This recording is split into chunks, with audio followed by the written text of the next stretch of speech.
എൻ്റെ ഒരു സുഹൃത്ത് തിയേറ്റർ ആർട്ടിസ്റ്റായിരുന്നു. അദ്ദേഹം മറ്റു പലരെയും പോലെ തന്നെ മറ്റൊരാളെ അംഗീകരിക്കാൻ വളരെ ബുദ്ധിമുട്ടുള്ള ഒരു കക്ഷിയായിരുന്നു. തിയേറ്റർ ആർട്ടിസ്റ്റായിരുന്നു, പ്രഗത്ഭനായിരുന്നു. കേരള യൂണിവേഴ്സിറ്റിയുടെ ബെസ്റ്റ് ആക്ടർ അവാർഡൊക്കെ കിട്ടിയിട്ടുള്ള ഒരു ആൾ തന്നെയായിരുന്നു. ആദ്യമായിട്ട് പുള്ളി എൻ്റെ അടുത്ത് ഒരാളെക്കുറിച്ച് വളരെ ഇതായിട്ട് പറയുന്നത് വാനപ്രസ്ഥം കണ്ടിട്ട് വന്നിട്ട് എൻ്റെ അടുത്ത് ഈ പുള്ളി ഇങ്ങനെ ഇങ്ങനെ സ്തബ്ധനായിരിക്കുകയാണ്. ഞാൻ ചോദിച്ചു എന്ത് പറ്റി? എടാ, ശ്രീകുമാറിൽ നരസിംഹം, ശ്രീവിശാഖിൽ വാനപ്രസ്ഥം, ഇത് രണ്ടും ഒരാളാണ് ചെയ്തേക്കുന്നതെന്ന് എനിക്ക് അങ്ങോട്ട് ഡൈജസ്റ്റ് ചെയ്യാൻ നല്ല ബുദ്ധിമുട്ട്. 40 വയസ്സുള്ള മനുഷ്യൻ, ഒരിടത്ത് പക്ക കച്ചവട സിനിമ, അതിങ്ങനെ നമ്മളൊരിക്കൽ ഒരു എപ്പിസോഡിൽ പറഞ്ഞിട്ടുണ്ട്. ഇപ്പുറത്ത് കണ്ടേച്ച് വന്ന സിനിമയ്ക്ക് ശേഷം ഞാൻ ഇത് തുടരുന്നില്ല എന്ന് പറഞ്ഞു. കാരണം പുള്ളി പുള്ളി ഇതിൽ അഗ്രഗണ്യനായിട്ടൊക്കെ പോകുമെന്നാണ് വിചാരിച്ചത്. പക്ഷേ മോഹൻലാൽ ഇരിക്കുന്നിടത്തോളം കാലം, അല്ലെ അദ്ദേഹം മലയാളത്തിൽ നിൽക്കുന്നിടത്തോളം കാലം ഞാൻ ഇതിന് ശ്രമിക്കുന്നില്ല എന്നൊക്കെ പറഞ്ഞ് ഇപ്പോൾ പുള്ളി ഗൾഫിലാണ് ജോലി ചെയ്യുന്നത്. സത്യമായിരുന്നു. വാനപ്രസ്ഥം എന്ന് പറയുന്ന ചിത്രം ഈ എന്താ, നമുക്ക് ഈ വേഷം മാറ്റിയാലോ അല്ലെ കുറെ 6 പാക്ക് ചെയ്താലോ അല്ലെ പട്ടിണി കിടന്നിട്ടൊക്കെ ചില കഥാപാത്രങ്ങളിലേക്ക് കയറുന്നത് പോലെ അല്ല കഥകളി പോലൊരു ഒരു ഒരു കലാരൂപം അഭ്യസിച്ച് ചെയ്യുക എന്നുള്ളത്. ഇപ്പോൾ ഞാൻ കാന്താര എന്ന് പറയുന്ന സിനിമയൊക്കെ ഈയിടെ കണ്ടപ്പം വാനപ്രസ്ഥം തന്നെയാണ് ഓർത്തത്. അന്നത്തെ കലാമണ്ഡലത്തിലുള്ള ഗുരുക്കന്മാരൊക്കെ പറഞ്ഞിരുന്ന കാര്യമാണ്, ഇത് 12 കൊല്ലം എടുത്ത് പഠിക്കേണ്ട കാര്യം ഇദ്ദേഹം 5-6 മാസത്തിൽ അഭ്യസിച്ചു എന്ന് ഞങ്ങൾ പറയും. ഇത് അവരാണ് പറയുന്നത്. ഇത് ഒരു മോഹൻലാൽ ഫാൻസ് അല്ല ഈ പറയുന്നത്. ഈ അദ്ദേഹത്തെ അഭ്യസിപ്പിച്ച ഈ ഗുരുക്കന്മാരാണ് പറയുന്നത്. അതിലെ കഥാപാത്രത്തിലൂടെ സഞ്ചരിക്കുകയാണെങ്കിൽ ഒരു പക്ക കഥകളിക്കാരാണ്. അദ്ദേഹത്തിനെ കണ്ടു കഴിഞ്ഞാൽ അദ്ദേഹത്തിൻ്റെ ഭാവത്തിലോ അല്ല വീട്ടിൽ മോളെ കളിപ്പിക്കുന്ന ചില കുസൃതികൾ കാണിക്കുന്നതിലെല്ലാം ഒരു കഥകളിക്കാരൻ എങ്ങനെയായിരിക്കും ഓഫ് ദ സ്റ്റേജ് പെരുമാറുന്നതെന്ന് ചോദിച്ചാൽ അതേ രീതിയിലാണ് അദ്ദേഹം പെരുമാറുന്നത്. മഹാരാജാവിനോട് വന്ന് സങ്കടം പറയുമ്പോഴും മഹാരാജാവിനോട് പറയും കഥകളി കലാകാരന്മാരുടെ കാര്യം കഷ്ടമാണ്. അദ്ദേഹം ചോദിക്കുക അതെങ്ങനെയുണ്ട് എന്ന് ചോദിക്കാൻ പറയും ദാരിദ്ര്യമാണ് എന്നൊക്കെ അദ്ദേഹം പറയുന്ന സീനിലെന്ന് പറഞ്ഞാൽ ലാലേട്ടൻ അല്ലെ മോഹൻലാലെ പിന്നെ യഥാർത്ഥത്തിൽ ഒരു കഥകളി കണ്ടിട്ടുണ്ടോ എന്ന് പോലും നമുക്കറിയില്ല. പക്ഷേ ഇത് എങ്ങനെയാണ് ഇദ്ദേഹത്തിലേക്ക്, ഇത് ഇദ്ദേഹത്തോട് എല്ലാവരും ഇൻ്റർവ്യൂ ചോദിക്കുന്ന ഒരു ചോദ്യമാണ്. പക്ഷെ അദ്ദേഹത്തിന് ഉത്തരവില്ല. ഇങ്ങനെയുള്ളവരോടൊന്നും ചോദിച്ചിട്ട് കാര്യമില്ല. അത് മറ്റൊരു ശക്തി ഇവരെ അതിലേക്ക് എടുക്കുകയാണ്. ഇതിലെ ഷാജിയൻ കരുണിൻ്റെ സിനിമകളെ കുറിച്ച് പറഞ്ഞാൽ അദ്ദേഹത്തിൻ്റെ ഒരു വലിയ മികവാർന്ന ഒരു ഡയലോഗുണ്ട് അതിൽ. ഈ എന്താണ്, സുഹാസിനി കൈക്കുഞ്ഞ് ഇത് ഗർഭിണിയായെന്ന് അറിയുമ്പോഴാണെന്ന് തോന്നുന്നു അദ്ദേഹം അറിഞ്ഞിട്ട് ചെല്ലുമ്പോൾ മുഖത്തോട്ട് വാതിലടയ്ക്കും സുഹാസിനി. എന്നിട്ട് പറയുന്നൊരു വാചകം എന്ന് പറഞ്ഞാൽ, ഞാൻ നിങ്ങൾ കെട്ടിയാടി അർജുനെയാണ് സ്നേഹിച്ചത്, അല്ലാതെ നിങ്ങളെ അല്ല, ഇത് അർജുനൻ്റെ കുട്ടിയാണെന്നാണ് അവരുടെ ഒരു ഡയലോഗുണ്ട്.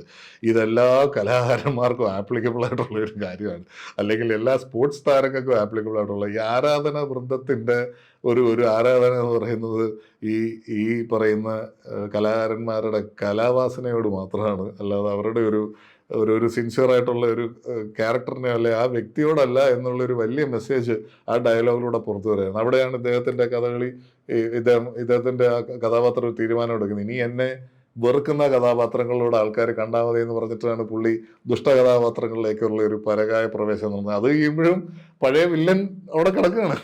മഞ്ഞളുടെ പൂക്കൾ തൊട്ട് 83 വരെ 84 വരെ ചെയ്ത വില്ലൻ കഥാപാത്രങ്ങളുടെ ഒരു ഷെയ്ഡ് അകത്ത് കിടക്കുന്നതാണ്. പക്ഷേ ഇതൊന്നും നമ്മളിത് കാണുന്നത് ആ യഥാർത്ഥത്തിൽ വരുന്ന ആ കംസനായിട്ടോ അല്ലെ ശൂർപ്പണയായിട്ടോ ഒക്കെ തന്നെയാണ്. അത് കഴിഞ്ഞിട്ട് ആ മേക്കപ്പ് ഇങ്ങനെ ഒരു ഇത് അദ്ദേഹത്തിൻ്റെ ഒരു പെർഫോമൻസ് കഴിഞ്ഞിട്ട് മേക്കപ്പ് ഇങ്ങനെ മാറ്റിയിട്ട് കുറച്ച് മാത്രം ആ പച്ച ഇത് മാത്രം ഇങ്ങനെ വെച്ചിട്ടുള്ള ഒരു ഡയലോഗുണ്ട്, ഒരു ഡയലോഗ് പ്രസംഗിക്കുന്നത്. അതിനാണ് അദ്ദേഹത്തിന് നാഷണൽ അവാർഡ് കിട്ടിയതെന്ന് തോന്നുന്നു.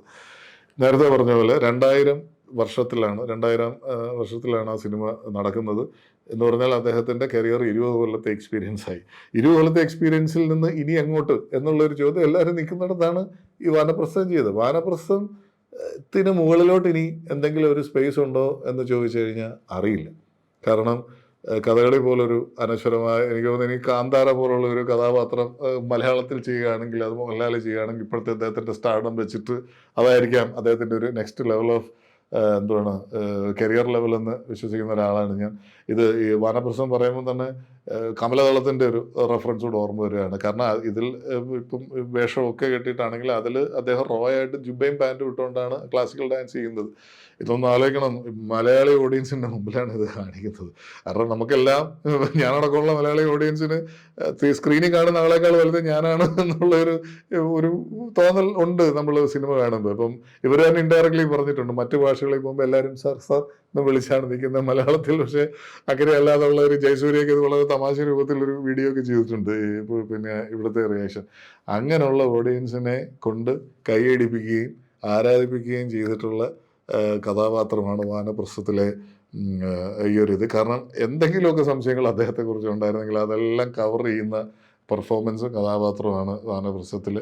ഇത് ആ സമയം അതിന് ഉടനെ തന്നെ പുള്ളി കാക്കക്കുയിൽ പോലെ പ്രിയദർശൻ്റെ ഒരു കോമഡി സിനിമ ചെയ്യുമ്പോഴാണ് അദ്ദേഹം കർണഭാരം എന്ന് പറയുന്ന നാടകം ഇത് സ്റ്റേജിൽ നേരത്തെ ഞാൻ പറഞ്ഞു നമ്മുടെ പിന്നെ ഹിസാനസ് അബ്ദുള്ളയുടെ ഭരതത്തിൻ്റെ കാര്യം പറഞ്ഞപ്പോൾ പറഞ്ഞു അദ്ദേഹം സംഗീതജ്ഞനല്ല, എന്നിട്ടും അദ്ദേഹം അഡ്വാൻസ്ഡ് ആയിട്ടുള്ള സ്വരങ്ങൾ പാടി അഭിനയിച്ചു എന്ന് പറയുന്ന പോലെ അദ്ദേഹം കഥകളി നടനല്ല.